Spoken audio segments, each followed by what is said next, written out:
Hey everyone, we've got a 958 with the Bose amp that has started to fail where the sound goes in and out, and so we're going to be replacing it. We've got the original on the left and the rebuilt one on the right. The amp lives in the back right of the trunk area, and so removing the little access panel is our first step. Second step is to remove these little retainers on the floor to strap down cargo.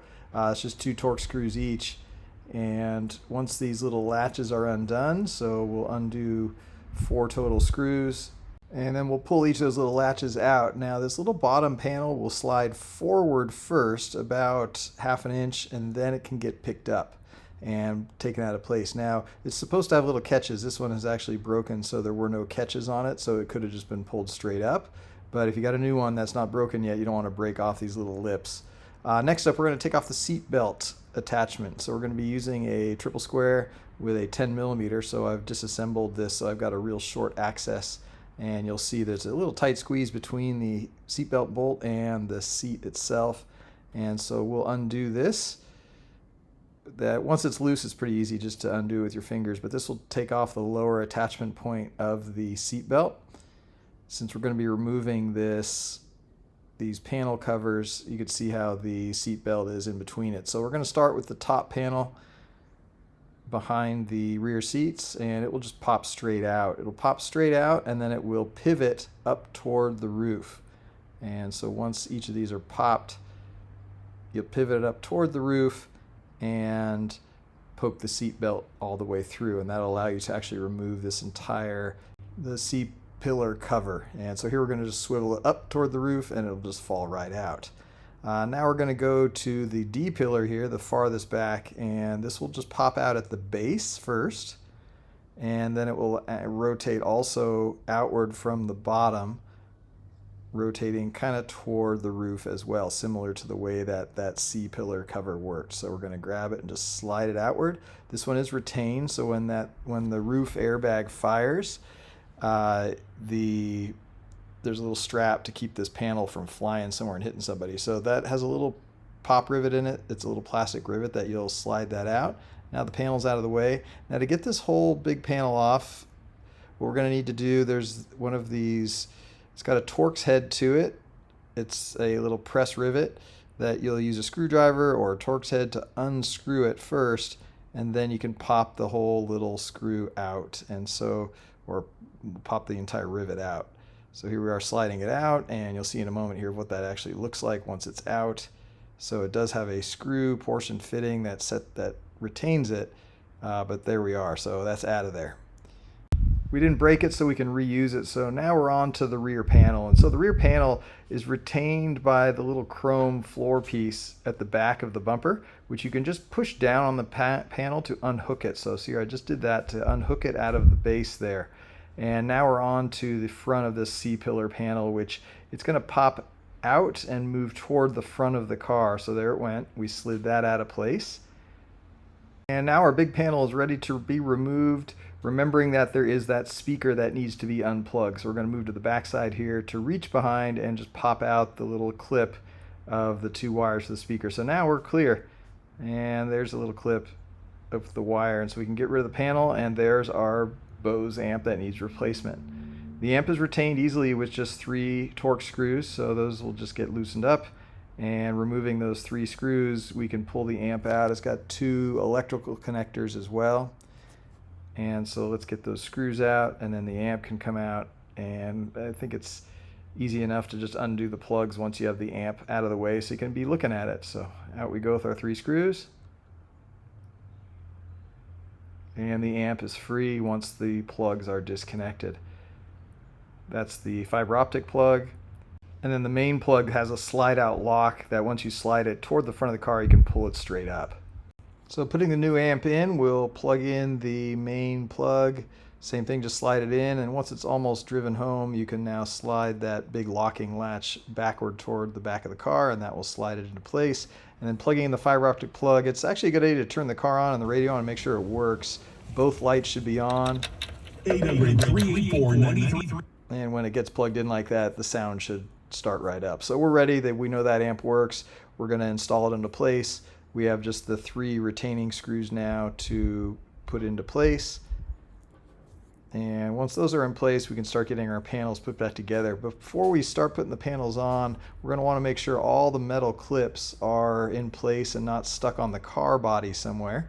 So it's a good idea to go around and check all the little metal clips, make sure they're all put and centered in where they're supposed to go. And now we're ready to start putting everything back together. So we're going to start with the big panel.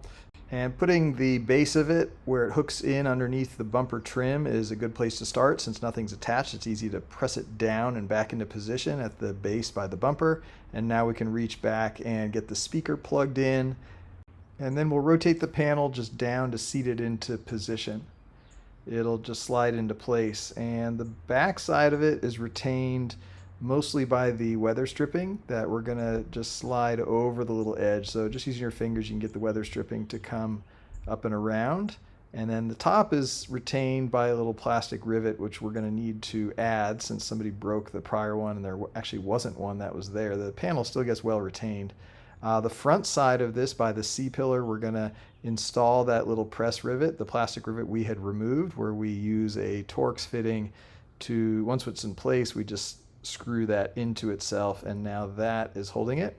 And now this piece slides, just we removed it sliding it forward toward the car. This just gets slid back into place and then pressed laterally toward the outside of the car. So here it is all pressed into place, and that is all set. And now once we've got that into position, get the weather stripping around the edges. Now this upper panel, we put it in the same way we took it out, where we're going to hook it in at the top by the roof first, rotate it into position once we've got the seat belt poked through. And the tricky part to this is that the rear portion of this panel actually needs to clear the little catch near the window. And so it's a little fiddly with the way the seat belt has to get out of the way. So it starts at the roof, gets rotated into position. So here we are out from the roof. We're going to rotate into position, and then it's a little hard, but you just got to use your fingers to kind of mold and almost open up the panel with your fingers to press it so it wraps around by the window. So the back portion is kind of the harder part to get in, but once it's just pressed into place, it just actually pops in laterally. So pushing outward out toward the outside of the car. So from inside to outside, and then just get the weather stripping put around the edges. And that panel's in place. We're going to put a little plastic rivet, just a generic rivet, to hold the top of the big panel, and then our little panel's going back in place with its little plastic retaining rivet and the little ribbon that's there. This gets hooked in by sliding the front section in first near the window, and then just press it in toward the car, so pressing laterally, moving your way back toward the hatch opening. And then the weather stripping just gets pulled over. And once the weather stripping is covering the entire back, that helps to also retain this panel in place.